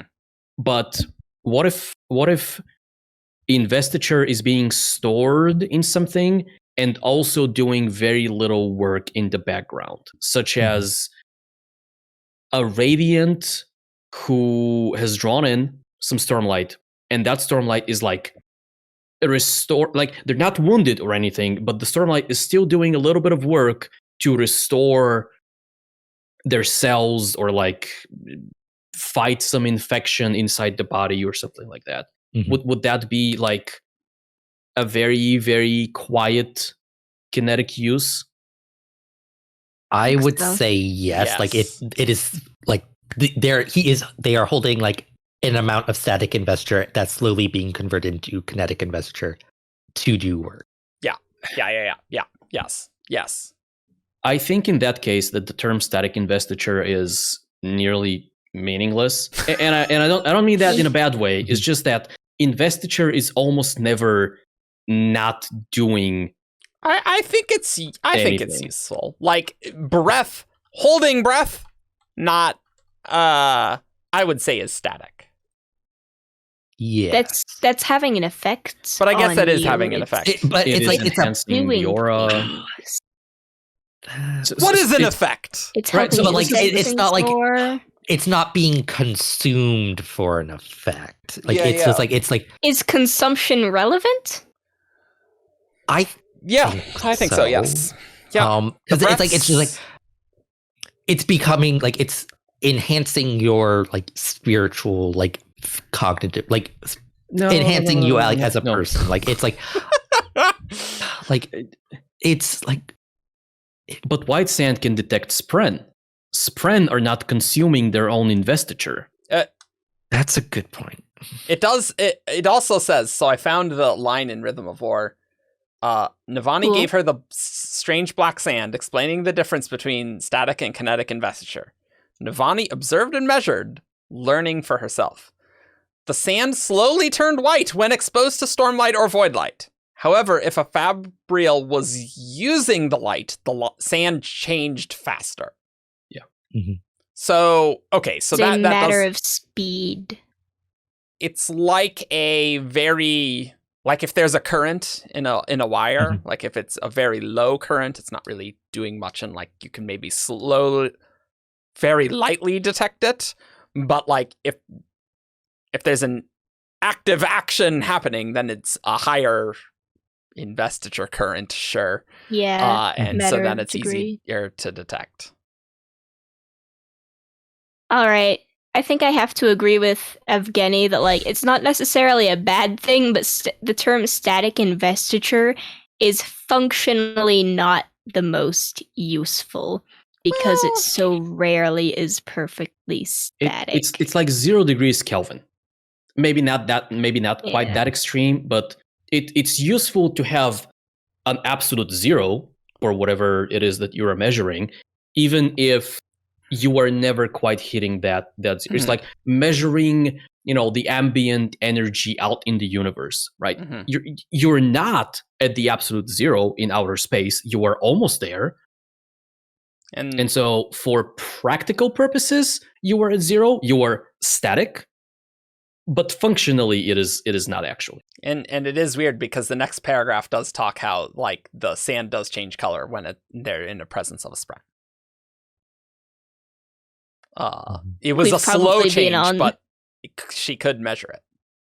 I think we've probably been on this one We for a probably while, have. and I think this is I about think about as much as we're going to be talking about. I'm Agreed. surprised I actually talked on this one. Yeah, you had and opinions. said things. Yeah. I had opinions about Yeah. mechanics. Yeah. Me? Yeah. Welcome We're to gonna- the we're show. gonna- What have I convert you. become? We'll convert you. That, We'll convert her that from which static Shardcast, static static mechanic talker to kinetic. Yeah. Great. And we'll detect it with sand. You either Sand. die a character person or you live long enough to become a theorist. Mechanics. Mechanics. A mechanic. Yeah, No. mechanic. All right, let's do the next one. This one is from Edsguard. Yeah, Yeah. sure. Eduardo. Sure. Yeah, that's probably better. Yeah. Physiologically speaking, does Isn't a that Wax's Gemheart... uncle? Yeah, that's him, all right. Does a Gemheart have a purpose beyond the investiture and Spren-related functions? Do creatures with a Gemheart also have a regular Meatheart? Meatheart! Brandon. They do have a regular Meatheart. The Gemheart, the function is Roshar related. It's investiture and Spren related. That's why things have a Gemheart, resonating with the tunes of Roshar, that sort of stuff. So that's the tunes. physiological function of it. That's why they exist. So the answer is no, they don't have a physiological function beyond that, but that's like saying, no, the Meatheart does not have a function beyond pumping blood through the body. I mean, that's why it's there. I find this answer hilarious. Tell It's us. just like Yep. the phrasing of it. It's just like, I mean, no, it doesn't have a purpose other than its purpose. Like, Yep. I mean, it's a nonsense question. Well, I mean, I think it's a good question because, like, maybe there could have been a physiological function as well. Like, I think that's what this person was going for. So I like that. And I think the question is inherently saying or assuming, oh, the Gemheart has a magical purpose. Is there a meat function that is different from that? And in Brandon's head, the magical purpose is a physiological purpose. Like they're just the same. I mean, that perfectly makes sense. Also, can I just say, when Roshar gets into, the modern age, can we have a band called the Pure Tunes of Roshar? That'd be great. It's like, Sure. why is it the Tunes of Roshar here? I don't know. Maybe that was I'm tones. hoping that's just a typo. That might It's be. possible. But the Pure Tunes. Also good for a cartoon, Easy. All right, let's get to this next one from very nice name 16. Why does mateform have breasts? It's not the form they use to raise kids. So is this some kind of human influence on the life Spren? Brandon. There are plenty of mammals who do not have breasts as a ... Enlarged breasts is a secondary sexual characteristic. How about that? In humans, it is generally considered by biologists to be a form of displaying readiness and desire to mate. So not necessarily there for the babies, if that makes sense. And I think a similar thing with mateform. So the fandom has called this the boobs are hot word of Brandon. So Boobs are not there for the babies. I mean, I'm pretty sure Brennan said those words on the live stream. Boobs are hot? I'm pretty sure. So. I don't think he said that. I don't think he said that. No. That was the fandom. Okay. I'll have to go back. You do that. No. Yeah. The canonical answer is boobs are not for the baby. And it also goes into like humans and singers can interbreed. So like it makes sense that there's like, and they were made by Adenalsium to be able to be interbreed. So it's like, Yeah. Adenalsium probably. Like, Adenalsium thinks boobs it's all are hot. Adenalsium's fault. Adenalsium thinks boobs are hot. God, the Cosmere god Mhm. was a boob person, not a butt person. Canon. Also, Canonically interested in people with There's the breasts. swarm of insects, but let's not talk about those. Those can't interbreed with the others. He was in weird things. Adenalsium is Hey, into some don't kinky judge him. stuff. Don't judge him. Yeah, don't kink shame Adenalsium. He's I- God. I don't know, man. Swarms of bugs might be going too far. Hey, you have your taste. Moving on, I'm going to read the next question. Oh God. Oh, speaking of swarms Speaking of of bugs, sleepless. It was planned. My joke. It was planned. Even though I was staring at this, this segue wasn't planned. Perfect. Yeah. Nice. Moving on, Ian says, immediately regretting moving on. Yeah. Sorway asks, the sleepless let Rysn carry a Dawnshard around and continue to live her life as relatively normal. Could we assume that someone like Hoid would be able to interact with her without noticing she holds a Dawnshard? Brandon, depends. You could not necessarily assume that. I love this wob. I love it. I feel like anyone with a sufficient heightening could tell that the auras are changing around her, right? Surely? Well, we 'Cause the know like colors are she more has vibrant. enhanced. We know like she has enhanced color sense. I don't think we know explicitly colors are changing around her. Oh, shoot. Yeah. yeah, it is unclear. Oh, no. I think Yeah, I she's guess that's just true. perceiving them more. Yeah, because like I think the color aura thing It's is, like perfect pitch. Is but like perfect pitch and like color perception like are like more generic. Investiture. No. That's Yeah. not what it says. That's not what it says. Fact What does it check say? us. Okay. What does it Storms, was it her or did this tea taste extra good? She inspected it, then glanced at the sunlight pouring through the portal. Was it brighter than usual? Why did the colors in her room look so exceptionally vivid all of a sudden? I feel like that's just the aura making things look more vivid, not that she's sensing the correct colors. I'm interpreting that differently. I could Yeah. see that either way. Yeah, I definitely read that as like enhanced color perception. Yeah, rather but I than guess color. That's how I read it the first But time. we just know that people with high heightenings, they do that. The colors are more vivid around them, right? Yeah. And Nightblood makes the I- colors deeper around them. You might Yes. be onto something, Eric. But like as I had a point related to this Oh, that okay. I got side-railed was Okay. I think enhanced color perception and enhanced like the perfect pitch like are like more generic like if you have a lot of investiture, sure. like, Yeah, you that's get this. true. That's Whereas true. like Yeah. the color aura is like more a breath specific thing. Having a lot of breath does that. Like it's theoretical, that. but like reading that scene, like I don't inherently see that as a color aura. I see that more as color perception. See, where I That's thought you fair. were going with that statement is someone could maybe assume that they have heightenings, but you wouldn't assume Dawnshard, right? I mean, if like she does in fact have a color aura, yes. I'm skeptical of her having a color aura. I definitely read that as a color aura. Like, I don't think that is necessarily unique to breath. That does not have to be true. Like, vibrancy is not what makes a returned be able to like distinguish between 50 different shades of red. Right. Vibrancy is specifically the color enhancing aura around them. Yeah. But I think all this question is telling us, or all this answer is telling us, is that Dawnshard, I was going to say vessels, but that's not valid terminology. Nope. Dawnshard holders, nope. They're just Dawnshards Dawnshards. are detectable. Dawnshards don't automatically know like when other people are also Dawnshards. Mhm.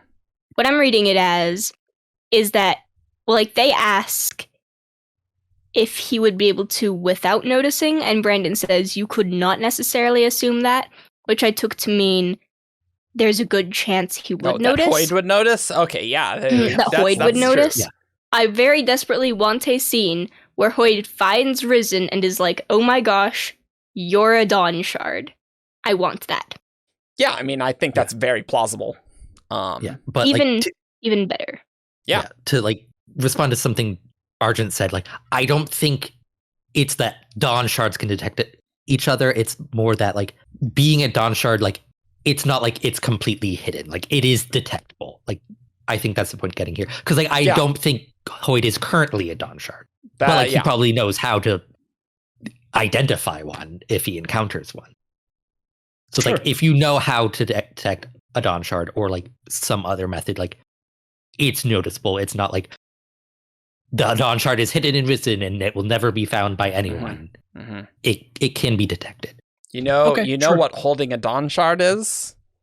Static investiture until you use it. I mean, probably. It yeah. probably is, though, right? Like, you could call it that, right? So it'd be hard for Although- Hoid as a seeker to detect that, but Make maybe it he do has other this. ways of doing that. His Hoidness. Uh-huh. Cool. Let's move Yeah. on because we only have a few more pages and Yeah, we're not almost many done. hours left in the day. We're almost done. Woohoo. Gracie Moo, a fellow person who appreciates Khriss a very normal amount, Yes. asks, does Khriss have anyone working for her besides Naz? And Brandon says yes. Nice. That's not surprising. Nope. Cool. Let's move on. We've got another one from Lose Theron Telescope, whoever the Nice. heck that is. Some guy. Not to be mistaken Sounds- with Lusterin Television. Sounds like a pretty punny name. Sounds like a Mhm. pun of a name. That does sound like that. Who asks, the Feign life from the Lyre sample chapters is one of my favorite elements of the Cosmere so far. Has it spread significantly anywhere besides Yolen so far? I really want to see more of it. Brandon, it has spread off of Yolen in significant ways. There's so many cool Mm. Cosmere places. I want to go Yeah. to them. I want to see the Feign life too. Yeah. It Oh, is that's gonna be cool. interesting that Brandon volunteers the insignificant ways. Rather than just it spread off Yolen. Yeah. Well, he did say significantly in the question. Oh, yeah. Yeah. That's Has true. it spread significant anywhere besides Yolen? Well, sure. Yes. In that case, it is interesting that Brandon confirms that. That to me suggests that this is something that Brandon has explicitly figured out as this is in the modern outline of the Cosmere, this is now important and I know how it is important. And he knows, like, some places they've been. A thought that does occur to me, because like reading this, I'm very much thinking the skull moss and like the creeping like Yeah. white landscapes. But the Shodel like are like the humanoid expression of Feign life. Yeah. from what little we understand, Yeah. if Shodel have gotten off to other worlds, then like technically the Fey life has gotten off of Yolan. So this might not be like a That's terrifying thing where like the Cosmere is slowly being overtaken by Skullmoss, and it might just be like, yo, there are Shodel world hoppers.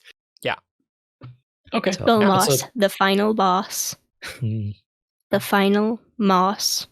Mm-hmm. Yep.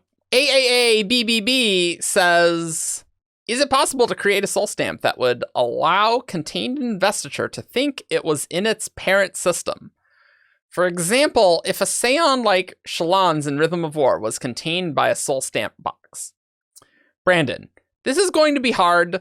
I'm going to give you a no with a little asterisk of, maybe you could figure something out, but that's going to be pretty hard.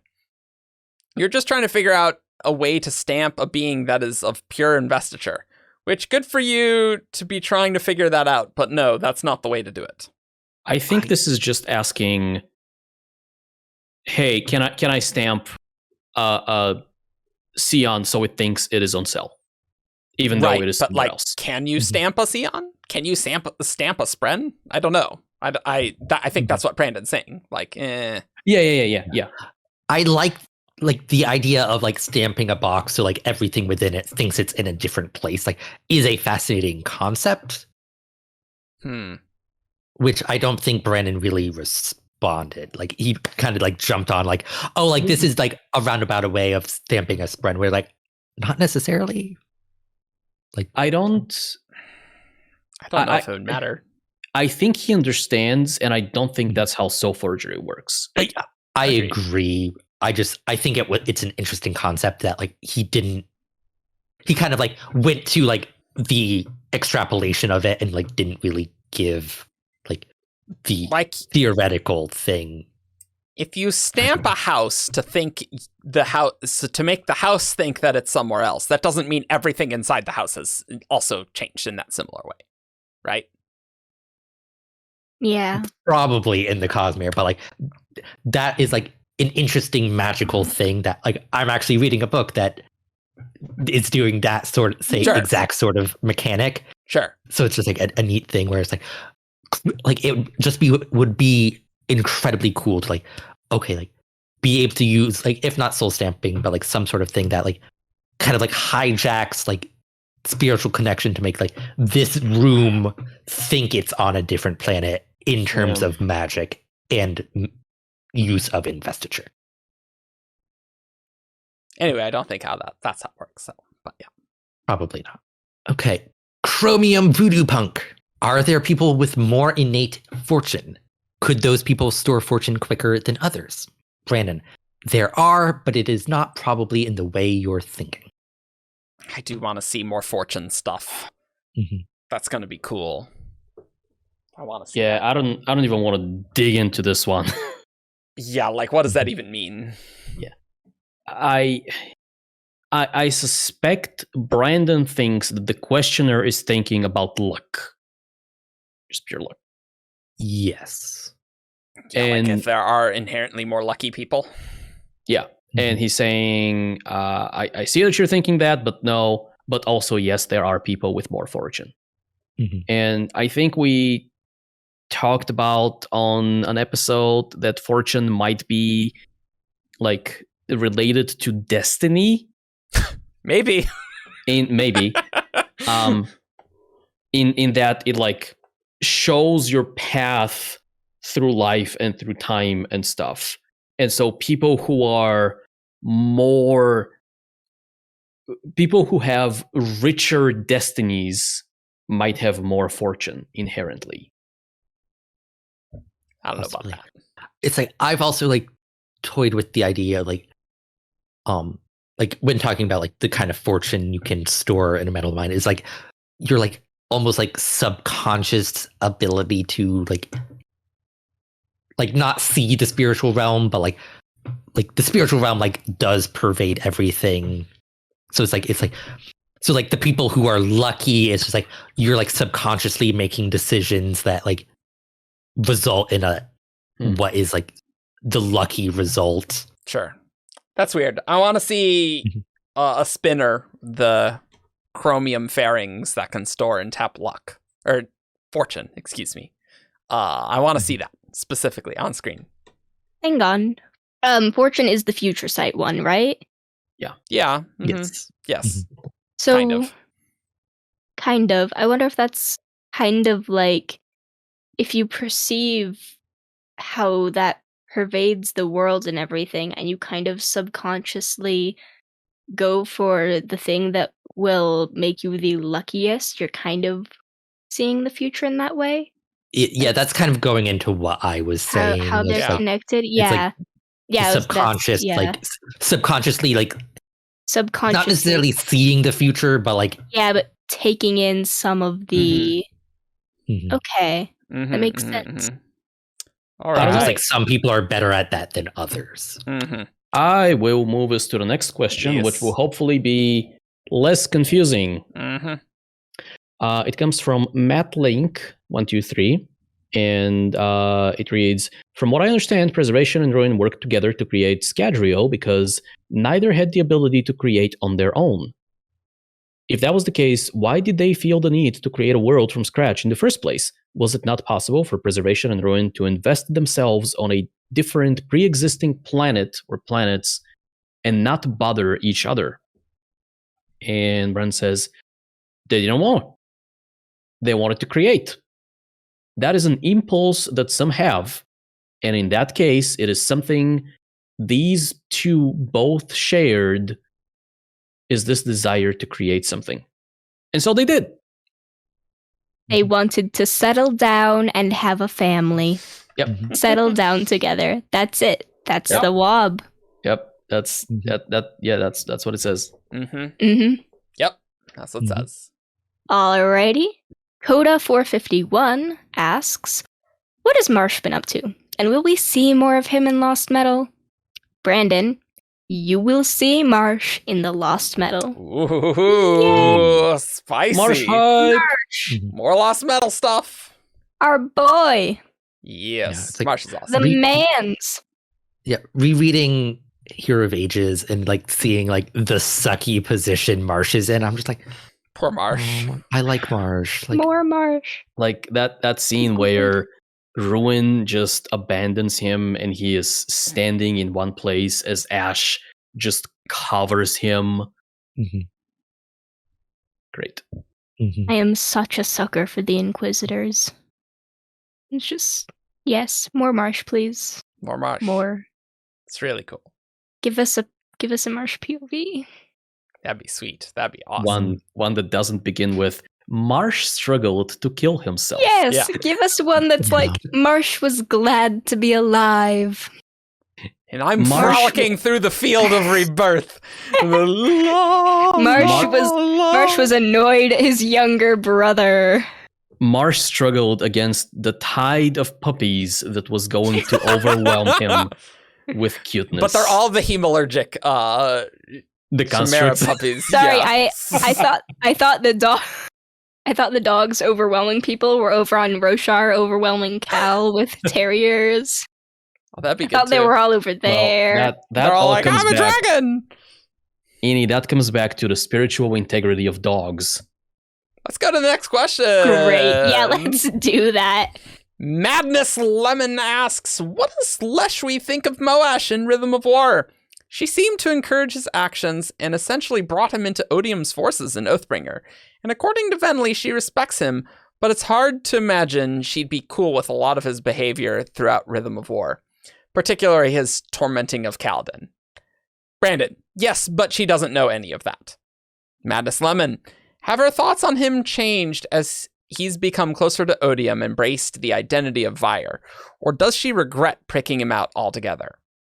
Brandon, no, Leshwi occupies an interesting space. Being closer to Odium is not a bad thing in her mind, right? She is reluctantly placed between things. She reluctantly has been put in a position she did not want to be in. She would not necessarily have approved of some of Moash's actions, but fighting as well as he did is something she legitimately respects. And the way he's been acting among the singers, nothing about that is a big warning flag to her. It's kind of interesting. Yeah. Some interesting character insight, I think. nothing to like theorize on, but it's I like it. I like it because these two have the potential for having an interesting character dynamic. Yeah. Yeah, because it's like Moash, Leshri, and Kaladin all have Windrunner abilities. And it's like there's kind of an interesting like Venn diagram where like they each share something with one of the others that and they don't share like so like these two things the one that like the things that Moash and Leshri share like Kaladin doesn't, and likewise for all. So it's like it's an interesting trifecta. The threesome we really want. Yeah, I was just thinking, No. it's not a very good love triangle, actually. No. It's a terrible love triangle. Write a fanfic about it, please. People have. Great. So next one is Striker Easy, Nice. which it's a very sad one, Yes, it is. much like Yeah. the TN one from Rip last TN. Yep. episode. What could have been? What would the dynamic between Elhokar and Design have been like if Elhokar hadn't been killed? I feel like Design is perfect for Hoid, but I'm not sure how it would go over with Elhokar. Brandon, she would have really liked Elhokar. I think they would have gotten along very well, and she would have been very good for him, and he would have been very good for her. Let's say that Design and Hoid are a different kind of pair, and they exacerbate certain features in the other that may not be the best for either of them. Not in any catastrophic way, but I imagine that she and Elhokar would have become both better people through their bond. As opposed to Hoid and Design. I Yeah. will die on the hill that says Design would have been wasted on Elhokar. Yeah. I think this is very sweet, though, regardless. But yeah, Design and Hoid are Sweet. fantastic, no doubt. I do think they would have had some of the same dynamic in Design kind of being Design and Elhokar being like, what the heck? Especially just like at first before Elhokar kind of grew into a different person. I think he'd be like, why are you defying me, you weirdo? What are you talking about? But not as good as Hoid, for sure. Let's continue Mhm. by going back to Chromium Voodoo Punk, who asked, does Kelsier being a sliver make him more resistant to Harmony's control through hemalurgy? And apparently, yes, it does. Which I I'm wonder sure if he's that's- very happy about. Yeah, I'm sure. I do wonder if that's like a sliver thing in general, or if that's because Kelsier was a sliver of preservation specifically. Which Yeah, is that's just what opposed I was to- thinking, too. Yeah. I could see it either way. Yeah. Yeah. Also interesting that Kelsier is a sliver. No, we knew that. We did know that. We Okay. did know that because he held he- the power He of took preservation. up the shard. That makes him Yes, similar. And yeah, all people Yeah, who do yeah, that are true. slivers. I was just thinking because like he took it up in a very hackney way Yeah. that like maybe it didn't count, but like Maybe. he held more of it than Vin did at the well. So and Yeah, that yeah, made, right, exactly. So like, yeah, it makes Yeah. sense. Very interesting nonetheless. Yeah. Alrighty. This is the last one of the day. We made it. We made it. We did. Kendra Alamancer says, Rosharans seem to love names containing words like shard and dawn. Is Dawnshard a Roshar specific word, like Shadesmar? And are Dawnshards named differently in other parts of the Cosmere? Yeah, we want Shadesmar to be a Roshar specific word. No, we don't. Yes, Are we they do. named We differently? 100% want that. No, we don't. Are they named differently in other parts of the Cosmere? Fight. Brandon says, it's more along the other way, but part of the reason they love the words, and he misspoke here hilariously, Sean and Dard. Part of the reason they love those The words, Shondord. Sean and Dard, is relating to these issues, relating to the existence of Dawnshards and shards of Adonsium, Edelnals, whatever, and things like that. Ben, is that you? Shush. We've The been shards of recording a long Indonesium? time. Adonalsium, thank you very much. That's how I say. I can't remember how you guys say it. Adonalsium. Yeah. Adonalsium. That's how Brandon says it. You no thanks. Yeah, this is nothing new, right? Yeah. It's just saying that Dawnshards predate the Rosharan Yeah. obsession with prefixing Dawn Yeah. with everything. Yeah, it's like And- they name things Mhm. Dawn because Dawn shards are named Dawn. Mhm. They name things shards because shards are a thing. Yep. Yep. Also keeps up with the theme of Rosharans being terrible with names. Yeah, 'cause, I mean, it's really on brand. 70% of their vocabulary is Yeah. 5 words. It's like, Like, shard of To be Adonalsium? honest- What about these things? Let's call them shards, even though, okay, yeah, thanks. to be honest, I would love if there was another word for Dawn shards that we could use so that we don't have Dawn shards and shards. And also Translates. shards. Yeah. Mhm. But like Dawn shards and shards are more related than shards and shards. Yes, True. that's true. Great. Or Great. Dawn shards and shards. Great. Love it. All right. Well, I definitely think it's time for Who's That Cosmere character, so Woohoo. let's do that. This character is from Roshar. Menace, Tien, Talm. Raise. Hoid in drag on a horse. It's time for Who's That Cosmere character. Caw. So, you know how the game's played. You send 5 clues in the character to WTCC@17shard.com. I read each clue aloud, and these guys have a chance to guess who's that Cosmere character. This first one is sent by Philippe, and clue 1. This character has been to many parties. Lady Kilisina Shores. No. Stole it from me. Bliss. All right. Khriss? No. Deep Take. I remember Khriss. She was very Devin. important for 2 scenes. Devin, which I believe was the name of the informant guy at Kelisina's party. No, it's not that Oh, person. the one I suspected to be a world hopper. Oh. Mhm. Fish Tank Man. Fish That tank. was him, right? That was the same What? guy? Yeah. There was a fish tank man. I just don't remember his name. I didn't. I don't know if that was the same person. I don't even know. It's an informant guy that meets Wax next to a fish tank, Great. Uh-huh. I'm glad we had this talk. and they have Oh. like fish metaphors about sorry. bigger fish eating smaller fish. Ah, yeah. Maybe they're from the Pure Lake. All right, clue 2. This character is invested.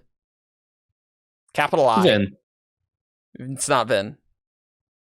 Okay, I'm going to channel our good friend Matt Comatose. Mhm. Shauna Lariel. Nope, it's not Sean. I love how parties just send us to Scadrial. Dalinar. It's not Dalnar. Trying to leave Scadrial. All right, clue 3. This character is often seen in armor. Wraithen. It is Raythan. I was about to guess that. Yay! Oh, Nice one. Nice one. Nice. Yeah. Yeah, Always it- nice to get an Elantris. It's always nice to like have a really good misdirect, like sending you to Mhm. Scadrial, but it not being Scadrial. It's like, Yep. oh, is it though? Yep. And the other clues are this character had a crisis of faith. In clue 5, this character died protecting someone they loved. Very Yep. nice. All right. This next one is sent by Jackson Kotke. Clue 1. This character does not enjoy wine. That's a very specific detail. Maybe. Not Kelsier, Kaladin. The It's not other Kaladin. K-Val-L. Not Kaladin. Okay. Bin. It's not Vin. Ham? It's not Ham. All right. Clue 2. This character was involved with a secret society. Raves? It's not Graves. Need to go like find. How about Vale? It's not Vale. Oh no, she Vale likes her loves wine. wine. Yeah, she does. That's That's true. true. I was trying to remember like the one scene. She's boozing it up. But on that note, Big style. Radiant. Radiant? No, it's not Radiant. I think that's right. The scene in the wine cellar. Clue 3 is extremely helpful. Yeah. This character is Rosharan. I sensed it. The Wait, what was- spiritual, You What were was tapping spiritual fortune. You integrity knew. of Roshar resonated through my gem heart. What was clue 2? They were involved with a secret society. Right. Theft. It is theft. Da da da. Nice. Good one. I'm so sad because Clue 4 and 5 were so good. Clue 4 was this character lost a shard blade. Mm-mm. Fenderana died. That's not necessary. Yeah, they meant to clarify that that's what they were referring to in Clue 4. In Clue 5, this character is a Surge Binder. I like that. That was good. Yeah. Uh-huh. When do we learn he doesn't like wine? I think it's Well, when he- related to him being like an addict. Yeah, it doesn't do when enough he for talks, when he talks about it, he's like, wine does some of the same. It But he takes goes us to on some of the environments. same paths. Okay, him. Yeah. makes sense. All right, and now it's time for our patron priority queue.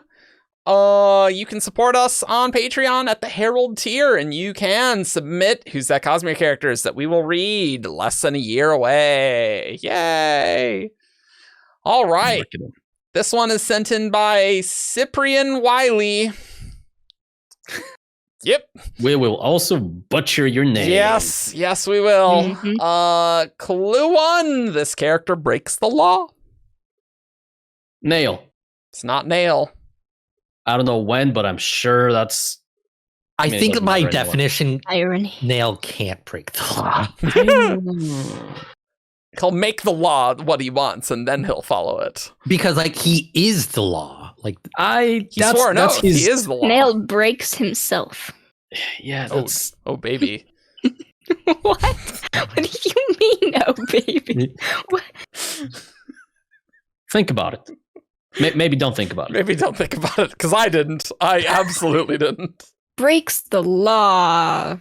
You Kelsier. can guess. It's not Kelsier. I guess you can guess. Iodon, because he murders a whole bunch of women. That's true. But it's not Iodon. He's a king. He's the law. But murder still illegal. He didn't make it. It is now legal to kill people in the sewers. Specifically in the sewers.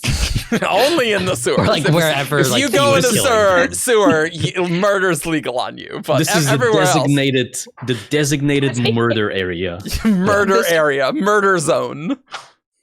Clue 2, this character tends to use violence. That prison guy, he was the overseer or a warden at a prison that Zeth murdered in the Pure Lake. Yeah, it's not that overseer. Executed. It Murder. was a legal death. Not Okay, murder. fine. Right, because they were not in the sewers. They were Yeah, so right, of outside its course. execution. Everyone knows that. Duh. Oh, yeah. Vasher? It's not Vasher. I like it, though. Death? It's not Denth. Clue 3. This character uses their high rank to get what they want.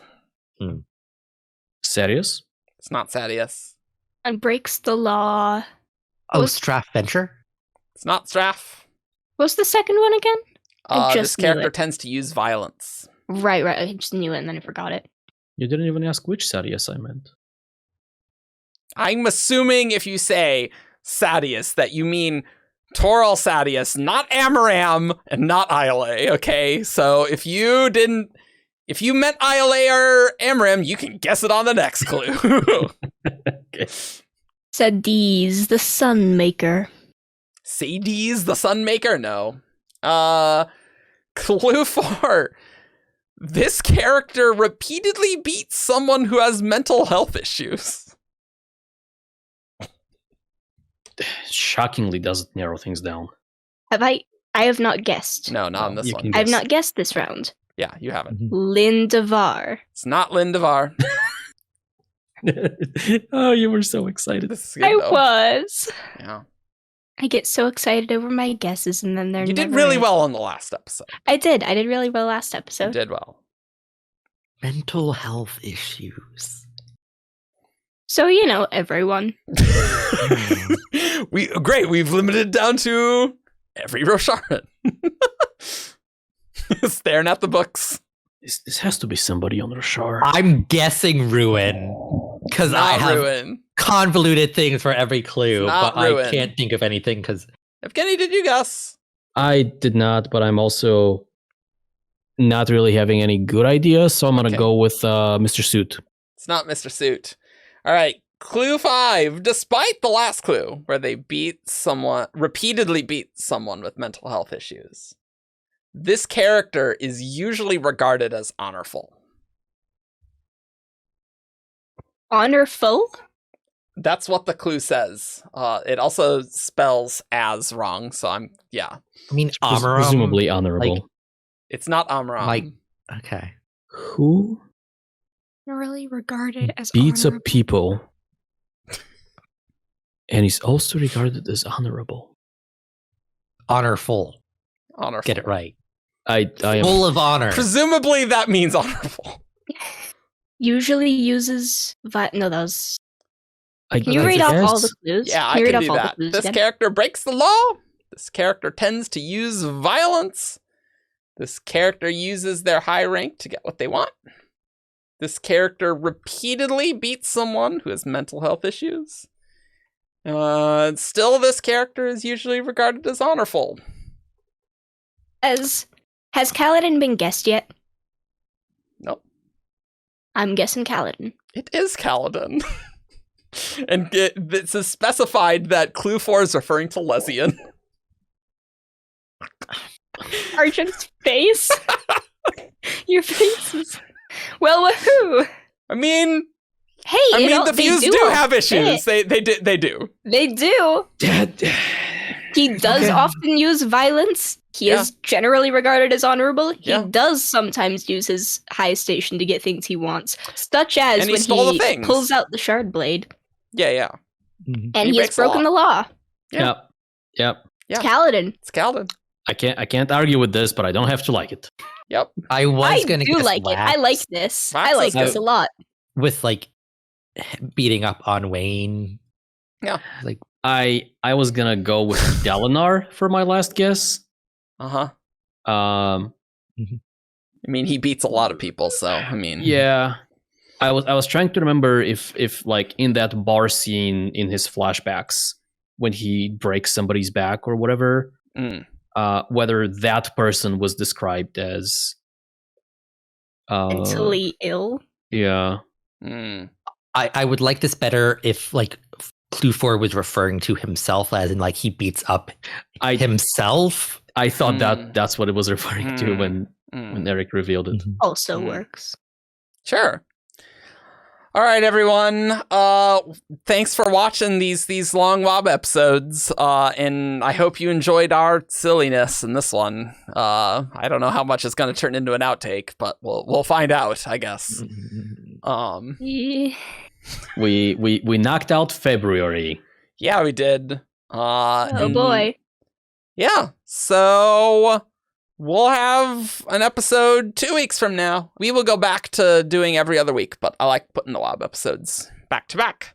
And we'll have some more topics for you in March. And you can find us on 17hr.com for all your news, discussion, theories, and fun that you could ever want. You can join our Discord. You can find us on Facebook, Twitter, SoundCloud, YouTube. What should they comment down below in the comments? Well, last episode was explaining what happens to Phil Coulson in the later seasons of Agents No, of that was this S.H.I.E.L.D.. one, wasn't it? Was that this one? I think No, that's that this was one. last one. Yeah, that because was- that was during Sil, that was yeah, during yeah, who's yeah. a Cosmere Okay, character. Okay, yeah. Wow, I don't remember what we did in the last one, that's for sure.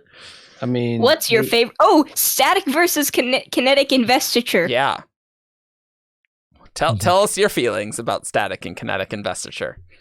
If you have deeply held, sincere beliefs on it. No. This is bad YouTubing. Okay, look, Okay. listen. Yeah. You can't, like, if you want to drive engagement, Okay. you can't have people Tell me how it's posting done. essays in your like you got to post something snappy, something short, so like because people are more likely to engage with that. Okay. And so That's what you got. post in the comments whether Oh no. I'm worried.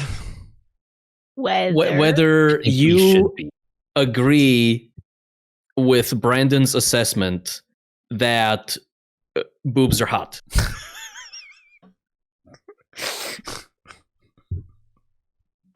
Oh no. Oh no. Easy engagement. Yeah. Uh-huh. YouTube, please don't demonetize us.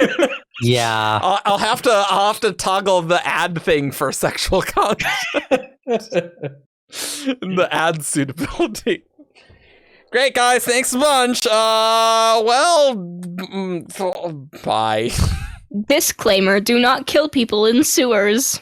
Oh yeah. Also, don't do that. Yes. Or outside of the sewers. Sewers are in the domain of the law. Just so you know, it's not a law exempt zone. Okay. Yep. Bye. Bye. Goodbye, guys. Come see us in JordanCon in 2 months. 2 months. Yeah. Yeah, do that. Call. Bye.